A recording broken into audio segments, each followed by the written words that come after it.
ห็นไหมครับด้านหลังของผมนะครับสีขาวนะครับตอนนี้บ้านเป็นสีขาวแล้วเนาะนะครับหลังคาสีเทานะครับของเดิมเนี่ยนะครับหลังคาเป็นสี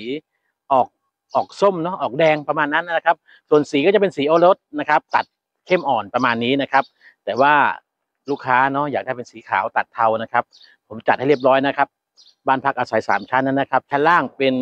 ที่ค้าขายการเกษตรเนาะนะครับจอยการเกษตรนะครับส่วนภายในนะครับตอนนี้ก็กำลังจะทำฝ้ารอช่างไฟร้อยสายไฟเสร็จนะครับพรุ่งนี้เราก็จะทำการปิดฝ้ากันแล้วก็ทาสีภายในนะครับส่วนภายนอกนะครับโดยรวมเดี๋ยวผมพาขึ้นไปดู